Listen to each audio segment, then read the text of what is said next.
Hi, it's me, Ingrid INFP, and I had a pretty depressing week. I had a chat with my doctor that I've never met, and that's a good thing that I've never met her since I don't work with her. But she didn't want to give me any sick leave, even if I only wanted to work 75% rather than 100%. She basically told me, well, some people can't work 100% and they will be like that your whole life. And so it's better to go down in time rather than being on sick leave. And that really hurt me. Okay? That did not feel good. Because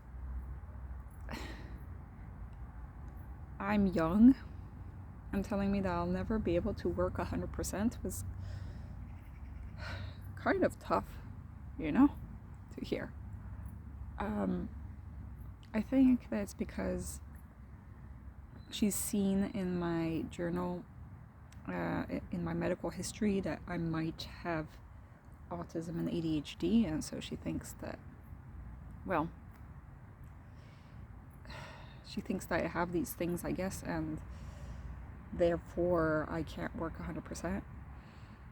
I don't want to work 100% at this point right now because I'm really tired when I'm at work. But anyway, she gave me mirtazapine, which sucks. So I've only taken it 2 nights and it just makes me tired and really hungry. And me in a state of tiredness and hunger is like I'm cranky all the time. So I think I'll stop with that and just keep going with the sertraline. Because having 2 antidepressants, I mean, I don't want to have 2 antidepressants. It's just too much. I was feeling really empty. I didn't know what I was feeling. I've been talking to several different people, my therapist, the doctor, my boss, my supervisor, my colleagues. And I don't come closer to figuring out why I'm feeling the way that I'm feeling. I just feel bad, and I can't go into what the feeling actually is. INFP feelings are very complex and deep, but I think that this mirtazapine is like killing my feelings. So that's where I am right now. Anyway, I've been reading this book. Let's see if I can get it out. I have this book, The Midnight Library by Matt Haig, which is a great book, especially if you're depressed. It gives a lot of hope. I think that Matt Haig is an INFP. I've read a lot of his books. And a lot of books handle life, and this one handles death and all the possibilities of lives that you could have had, that you regret. You regret not making this decision, and then all of the consequences that stem from that.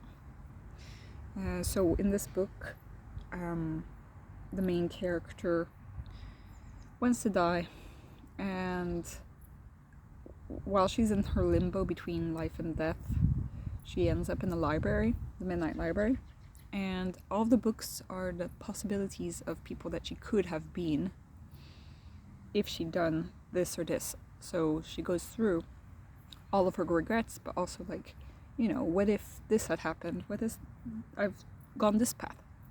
And so she becomes like an Olympic swimmer in one of them, and she becomes novelist in another one, and she becomes married and has a child in another one, and she gets to visit all these lives, and then she comes back. Spoiler alert, in the end, she realizes that all of her lives, all of the potential that she had was what was mattered, and that she didn't need to regret the things that she regretted, because that was how life, that was the path that she was going to go. and maybe certain things were outside of her control. And some things, well, in the end, the most important thing was to love.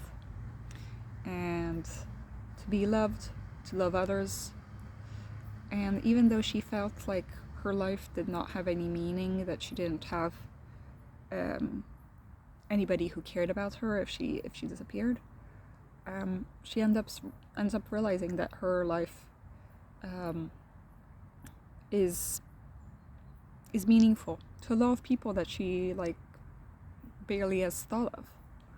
So the person that she waters the plants for is happy about her existence, you know,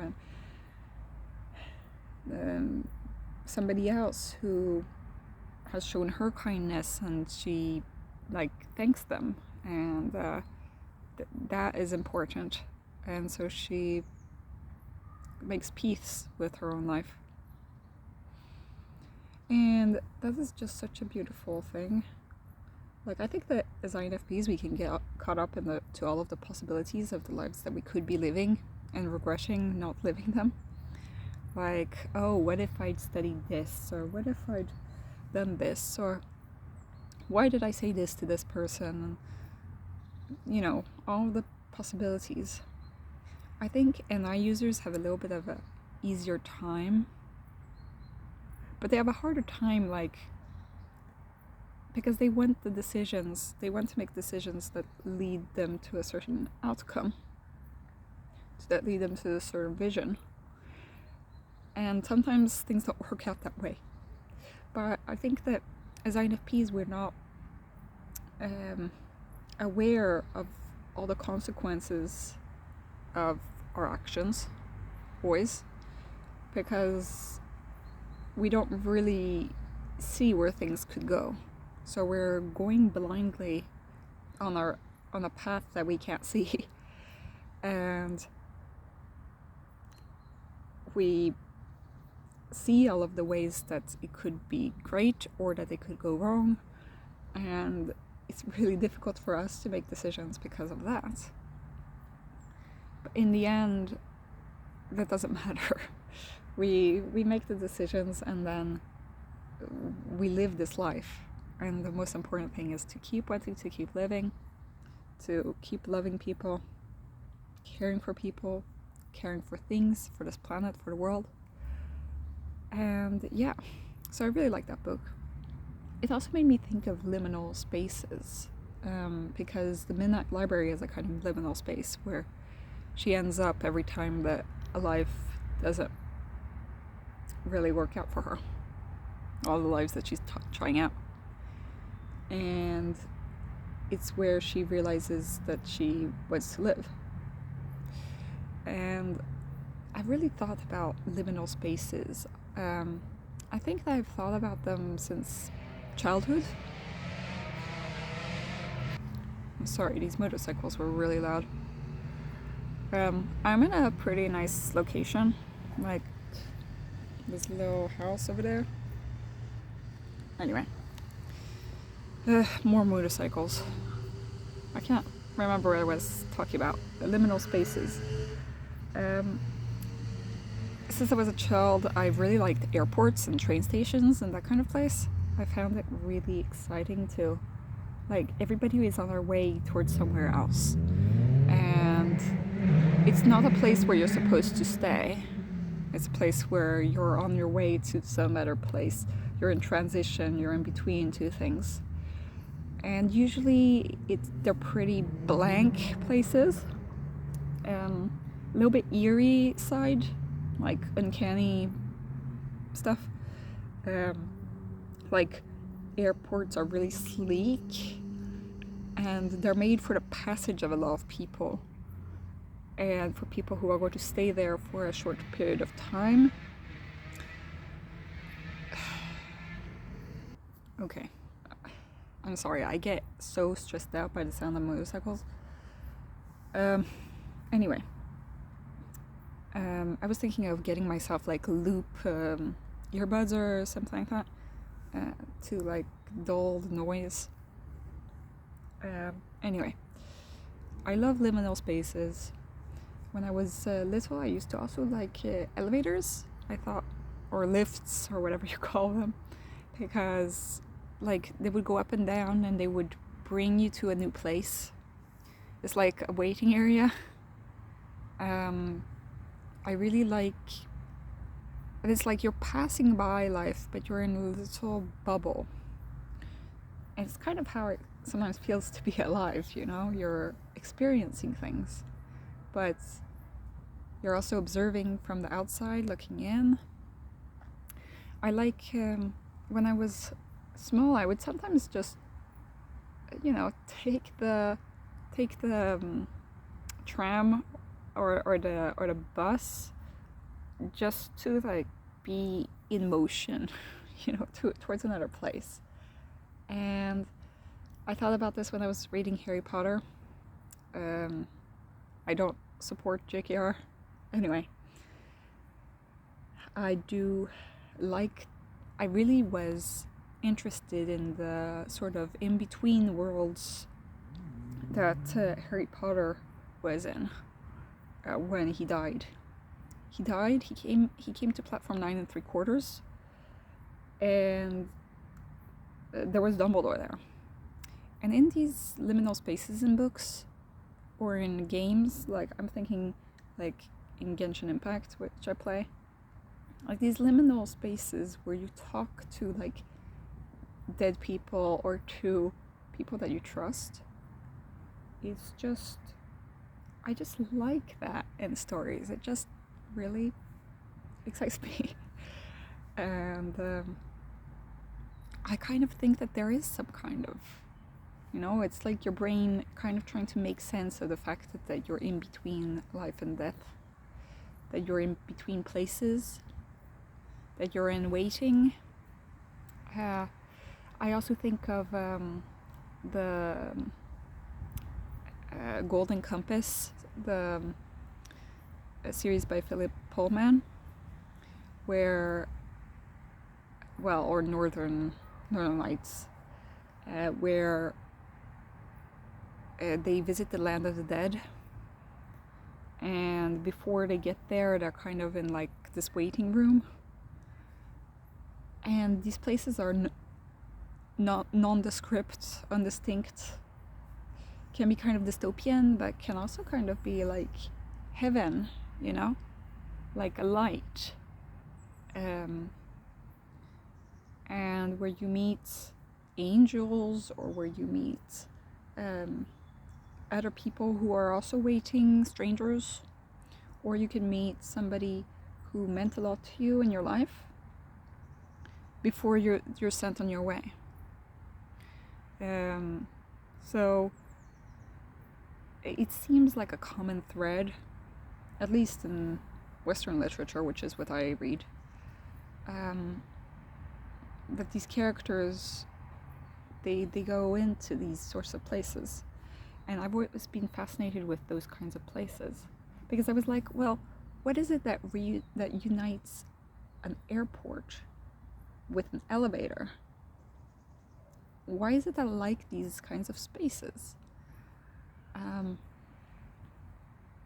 Like, they're a waiting area for you to be in until you get to your destination.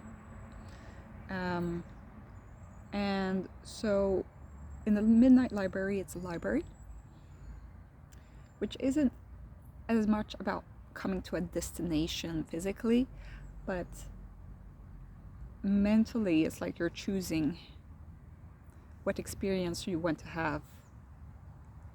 You're not actually experiencing, you're actually just there, picking out some books that you will then explore later. Or you can explore them in the library, but then you're not actually in the library in your thoughts, you know, you're like absorbed into the book.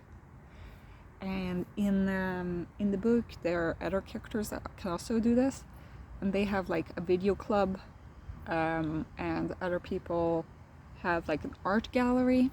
Can also be kind of a liminal space.